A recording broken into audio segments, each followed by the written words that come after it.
Welcome back. آغاز میں آپ کو بتائیں کہ ایران کی نئی رجیم نے امریکہ سے جنگ بندی کی درخواست کی ہے۔ امریکی صدر ڈونلڈ ٹرمپ نے بڑا دعویٰ کر دیا ہے۔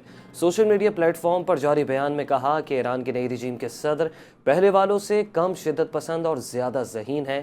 ہم جنگ بندی کی درخواست پر غور کریں گے۔ ڈونلڈ ٹرمپ نے کہا کہ درخواست پر تب غور کریں گے جب آبِ ہرمز کھلی اور مکمل طور پر محفوظ ہو جائے گی۔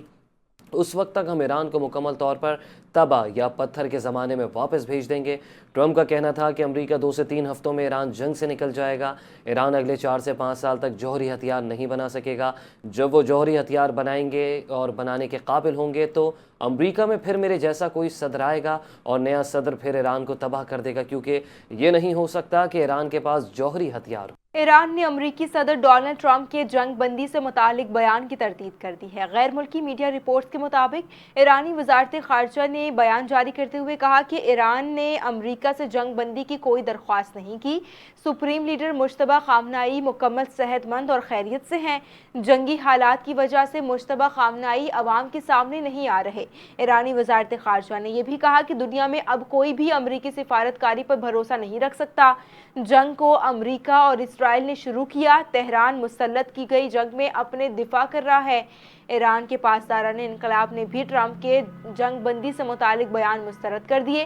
بولے آبنۂ ہرمز کو امریکی صدر کی مضحکہ خیز نمائش سے متعلق نہیں کھولا جائے گا۔ آبنۂ ہرمز مضبوط اور مکمل کنٹرول میں ہے۔ ایران امریکہ اور اسرائیل سے جنگ ختم کرنے کے لیے تیار ہے، لیکن اس کے لیے ضمانت ضروری ہے کہ تنازع دوبارہ شروع نہیں ہوگا۔ خلیجی نیوز چینل کے مطابق ایرانی صدر مسعود پزشکیان نے یہ بات یورپی کونسل کے صدر اینٹونیو کوسٹا سے ٹیلی فون پر گفتگو کرتے ہوئے کی۔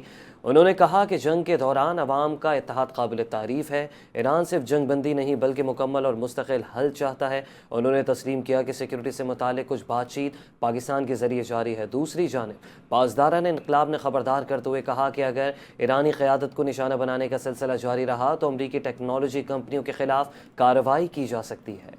تو دوسری جانب ایرانی وزیر خارجہ عباس اراغچی کا کہنا ہے کہ امریکہ سے مذاکرات کرنے پر ایران کو تحفظات ہیں۔ ایران عارضی جنگ بندی کے بجائے پورے خطے میں دشمنی کے خاتمے کو قبول کرے گا۔ الجزیرہ ٹی وی سے گفتگو میں ایرانی وزیر خارجہ عباس اراغچی نے یہ بھی کہا کہ اسٹیو وٹکوف سے براہ راست پیغامات وصول کیے، لیکن اس کا مطلب یہ نہیں کہ مذاکرات ہو رہے ہیں۔ جو کچھ اس وقت ہو رہا ہے وہ مذاکرات نہیں بلکہ پیغامات کا تبادلہ ہے۔ خطے میں موجود دوستوں کے ذریعے پیغامات کا تبادلہ ہوا ہے۔ عباس اراغچی نے کہا کہ ایران میں کسی مخصوص فریق کے ساتھ مذاکرات کی خبریں درست نہیں۔ یہ تمام پیغامات وزارت خارجہ اور سیکیورٹی اداروں کے دائرہ کار میں آتے ہیں۔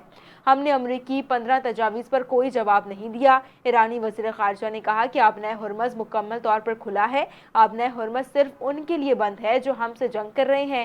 یہ جنگ ہم نے نہیں شروع کی، ہم نے صرف اپنا دفاع کیا ہے۔ ایران اپنا دفاع اچھی طرح کرنا جانتا ہے۔ ایران امریکہ جنگ ہماری نہیں ہے، کسی صورت برطانیہ مشرق وسطیٰ جنگ میں شامل نہیں ہوگا۔ برطانیہ کے وزیر اعظم کیئر سٹارمر نے ایک بار پھر واضح کر دیا۔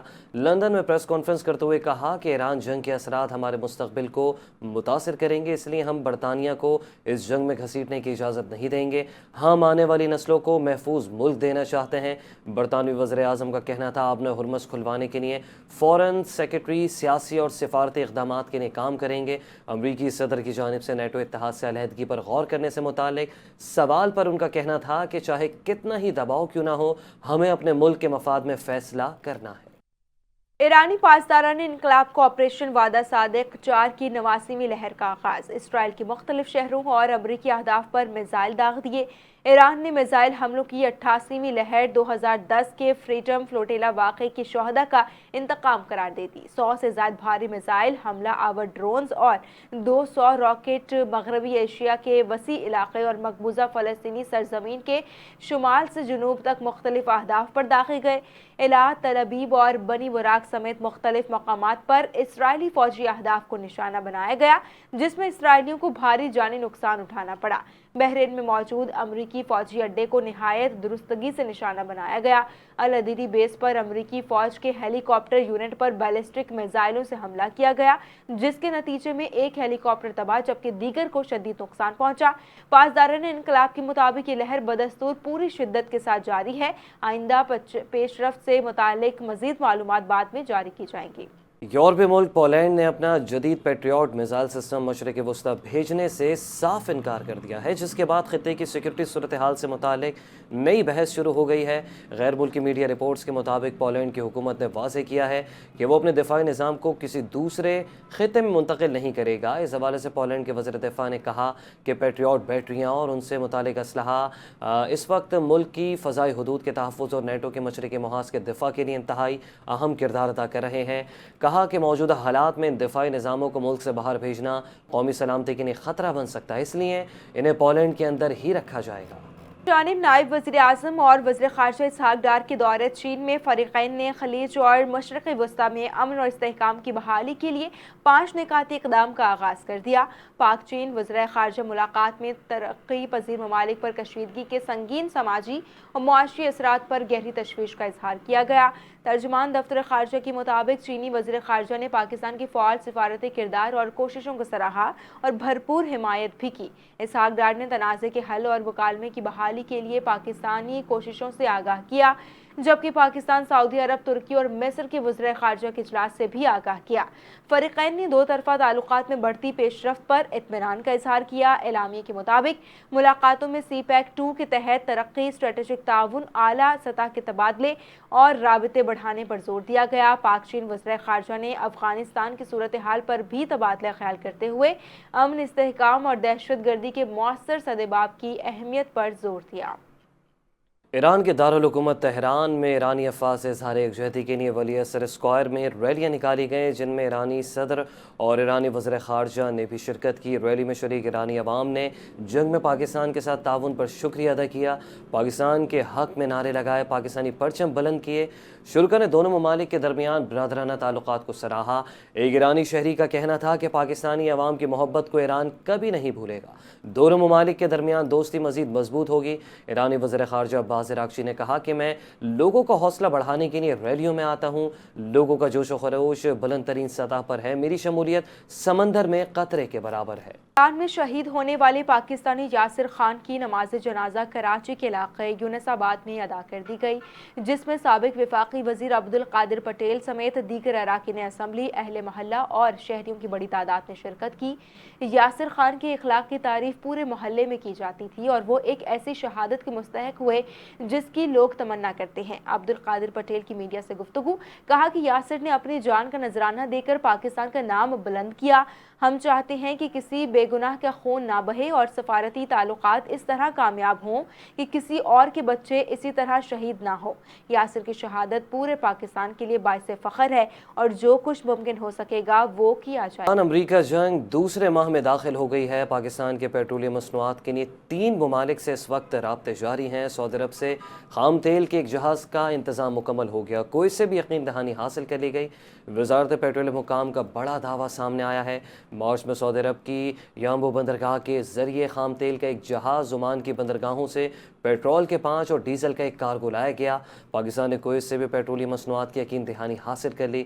کویت پیٹرولیم کارپوریشن ڈیزل اور جیٹ فیول فراہم کرے گی۔ وزارت پیٹرولیم حکام کہتے ہیں ہم تمام خلیجی ممالک سے رابطے کر رہے ہیں، مصنوعات کی بلا تعطل سپلائی کو برقرار رکھے ہوئے ہیں۔ دوسری جانب عالمی منڈی میں خام تیل کی قیمتوں میں بڑی کمی دیکھنے میں آئی ہے۔ خام تیل کی قیمتیں $100 فی بیرل سے پیٹرول اور ڈیزل پر عائد لیوی کے ڈھانچے کے حوالے سے IMF سے بات کرے تاکہ ایران جنگ کے باعث عالمی سطح پر پیٹرولیم کی بڑھتی قیمتوں کا بوجھ عوام پر پڑنے سے روکا جا سکے۔ وزیر اعظم شہباز شریف نے فائنانس ڈویژن کو ہدایت کی ہے کہ یہ معاملہ IMF کے ساتھ اٹھائے تاکہ پیٹرولیم قیمتوں میں کسی ممکنہ رد بدل کا موجودہ لیوی کے ذریعے متوازن کیا جا سکے۔ اس وقت حکومت پیٹرول کی پر فی لیٹر 100 اور ڈیزل پر فی لیٹر 55 روپے لیوی عائد کر رہی ہے، جبکہ پیٹرولیم مصنوعات پر یہ لیوی IMF کی شرائط کا حصہ ہے۔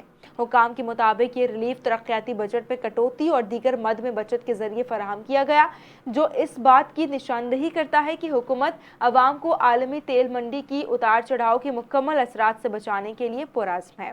اعظم شہباز شریف کی زیر صدارت نوجوانوں کے لیے ملازمت کے مواقع بڑھانے کے حوالے سے جائزہ اجلاس ہوا، جس میں وزیر اعظم نے رانا مشہود احمد خان کی سربراہی میں پرائم منسٹر یوتھ پروگرام کی کارکردگی پر اظہار اطمینان کیا۔ وزیر اعظم نے کہا کہ نوجوان قوم کا مستقبل ہیں، انہیں پیشہ ورانہ مہارت فراہم کرنے کے افرادی قوت کا حصہ بنانا حکومت کی ترجیح ہے۔ ہدایت دی کہ ہم عصر تقاضوں کے مطابق تکنیکی اور فنی تربیت کے اقدامات میں مزید تیزی لائی جائے۔ اجلاس کو بریفنگ میں بتایا گیا کہ national vocational and technical training commission میں اصلاحات کے بعد نوجوانوں کو تربیت کی فراہمی میں بہتری آئی ہے، جبکہ نیوٹیک کے تحت شروع کیے گئے پروگرامز کے مثبت نتائج سامنے آ رہے ہیں۔ مزید بتایا گیا کہ بیرون ملک آئی ٹی، صحت، تعمیرات، سیاحت اور لاجسٹکس سمیت مختلف شعبوں میں ملازمت کے وسیع مواقع موجود ہیں، جبکہ تکنیکی تعلیم کے فروغ کے لیے میٹرک ٹیک متعارف کرایا جا چکا ہے اور انٹر ٹیک بھی جلد متعارف کرایا جائے گا۔ پاکستان اور افغانستان طالبان کے درمیان مذاکرات ایک مرتبہ پھر شروع ہو گئے، جو چین کی ثالثی میں جاری ہیں۔ ذرائع کا کہنا ہے کہ یہ مذاکرات چین کے شہر اورومچی میں اعلیٰ سطح کے ورکنگ لیول پر ہو رہے ہیں۔ مذاکرات میں پاکستانی وفد کی قیادت وزارت خارجہ کے ایڈیشنل سیکرٹری کر رہے ہیں، جبکہ افغان طالبان کے نمائندے بھی شریک ہیں۔ ذرائع کے مطابق دونوں فریقین کے درمیان بات چیت کا مقصد باہمی امور اور علاقائی صورتحال پر پیش رفت حاصل کرنا ہے۔ پیپلز پارٹی کے چیئرمین بلاول بھٹو زرداری کی جمعیت علماء اسلام کے سربراہ مولانا فضل الرحمان کی رہائش کا آمد۔ بلاول بھٹو زرداری اور جے یو آئی کے امیر مولانا فضل الرحمان کے درمیان سیاسی امور پر تبادلہ خیال ہوا۔ ملاقات میں آزاد کشمیر کے آئندہ انتخابات سے متعلق معاملات پر بھی غور کیا گیا۔ بلاول بھٹو زرداری کے ہمراہ راجہ پرویز اشرف، نیر بخاری اور چودھری یاسین بھی موجود تھے۔ ملاقات میں سابق وفاقی وزیر مولانا اسد محمود شریک ہوئے۔ جے یو آئی کے سینیٹر کامران مرتضیٰ بھی ملاقات میں شرکت کے لیے مولانا کی رہائش گاہ پہنچے۔ پیپلز پارٹی پر تنقید کرنے والے دعویٰ کرتے ہیں کہ جماعت کام نہیں کرتی۔ میئر کراچی مرتضی وہاب نے کہا کچھ عناصر شہر میں مایوسی، تعصب کی سیاست کو فروغ دے رہے ہیں، جبکہ منافقین کو صرف تقسیم کی سیاست کرنی آتی ہے۔ بعض حاسدین نہیں چاہتے ہیں کہ کراچی کے مسائل حل ہوں۔ بلاول بھٹو کے منشور کے مطابق کام کر رہے ہیں، جس کا مقصد بلا تفریق شہر کے ہر علاقے کی ترقی ہے۔ انہوں نے عزم ظاہر کیا کہ عوام سے کیے گئے وعدوں کو پورا کیا جا رہا ہے۔ شہر کی بہتری کے لیے عملی اقدامات جاری ہیں۔ پیپلز پارٹی عوامی خدمت پر یقین رکھتی ہے۔ کراچی کے مسائل کے حل کے لیے بھرپور کوششیں جاری رہیں۔ صوبائی وزیر شرجیل انعام میمن نے کراچی میں تقریب سے خطاب کرتے ہوئے کہا کہ سندھ حکومت خواتین کو آسان سفری سہولیات فراہم کر رہی ہے۔ خواتین میں پنک اسکوٹی مفت تقسیم کی گئی اور کوئی بھی دوسرا صوبہ خواتین کو مفت اسکوٹی نہیں دے رہا۔ انہوں نے کہا کہ سندھ کے ترقیاتی منصوبوں کو بین الاقوامی سطح پر تسلیم کیا گیا اور سندھ حکومت اپنے عوام سے کیے گئے وعدے پورے کر رہی ہے۔ کراچی میں ترقیاتی کام جاری ہیں اور سندھ حکومت تمام میگا پروجیکٹس پر کام کر رہی ہے۔ شرجیل میمن نے بتایا کہ خواتین کو مفت ڈرائیونگ ٹریننگ اور ڈرائیونگ لائسنس بھی فراہم کیا جا رہا ہے اور اب تک 20,000 خواتین نے ڈرائیونگ لائسنس کے لیے درخواست دی ہے، جبکہ خواتین کو بااختیار بنانے کے لیے پنک اسکوٹر اسکیم شروع کی گئی ہے اور پنک بسیں خواتین کی حفاظت اور آسان سفر کے لیے چلائی جا رہی ہیں۔ جو کی موجیں لگ گئی ہیں کیونکہ اسکولوں میں ہفتے میں اب ایک نہیں بلکہ 2 چھٹیاں ہوں گی۔ پنجاب کے سرکاری اور نجی اسکولوں میں اب جمعے کی چھٹی کا فیصلہ بھی کر لیا گیا ہے۔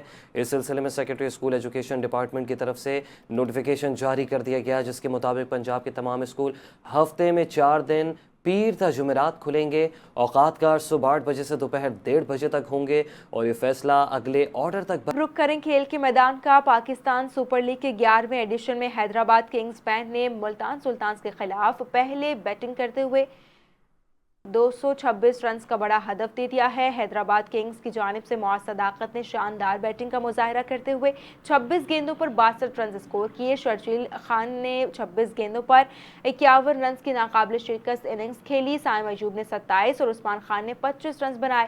ملتان سلطانز کی جانب سے محمد وسیم جونیئر نے 2 وکٹیں حاصل کی۔ ٹرنر نواز اور سڈل نے ایک کھلاڑی کو آؤٹ کیا۔ میچ میں فاسٹ بالر شہزاد گل مہنگے ثابت ہوئے۔